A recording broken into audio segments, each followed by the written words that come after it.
দেখো উভয় পক্ষে আছে পাই, তাহলে পাই যদি আমরা কেটে দিই এখানে থাকে 4x এর হোল স্কোয়ার ইজ টু এখানে থাকলো 5x এর হোল স্কোয়ার, বা এখানে আমরা লিখতে পারি 4x এর হোল স্কোয়ার মানে 4 4 16 x স্কোয়ার ইজ টু এখানে 5x এর হোল স্কোয়ার মানে 5 5 25 x স্কোয়ার।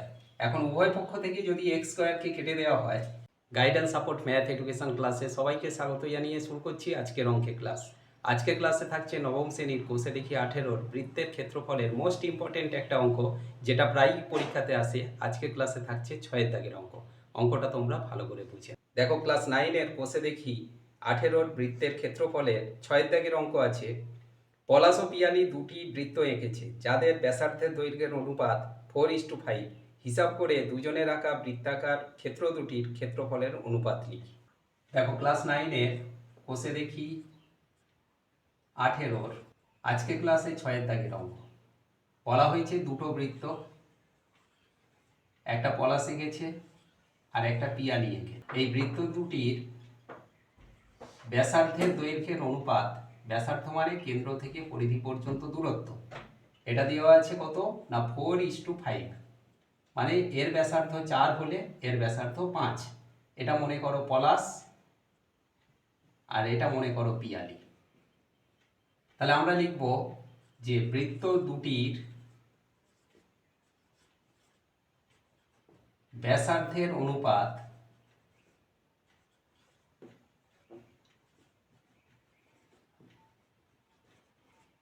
আমাদের অঙ্কে দেওয়া আছে 4:5। মনে করি সাধারণ অনুপাত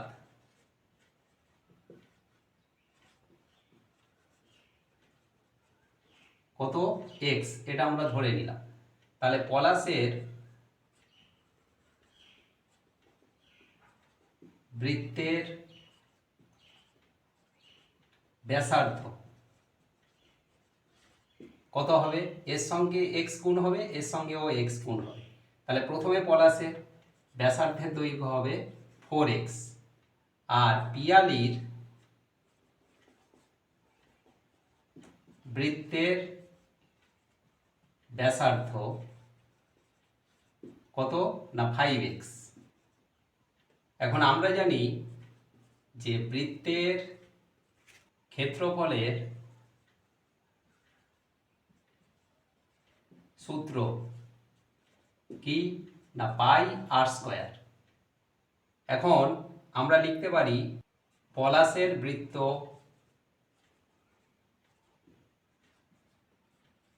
ইজ টু পিয়ালির বৃত্ত।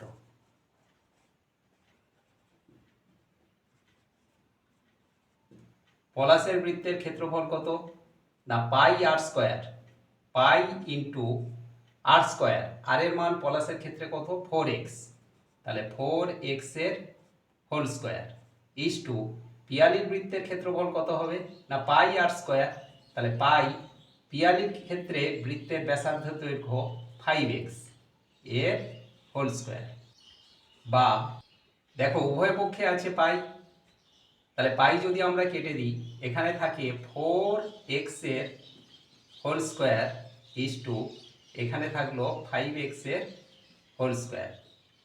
বা এখানে আমরা লিখতে পারি 4x এর হোল স্কোয়ার মানে 4 4 16 x স্কোয়ার ইজ টু এখানে 5x এর হোল স্কোয়ার মানে 5 5 25 x স্কোয়ার।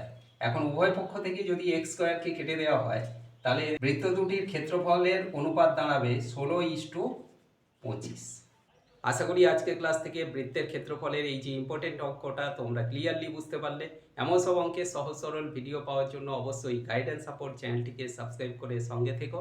দেখা হচ্ছে পরবর্তী ক্লাসে। সবাই ভালো থেকো, সুস্থ থেকো।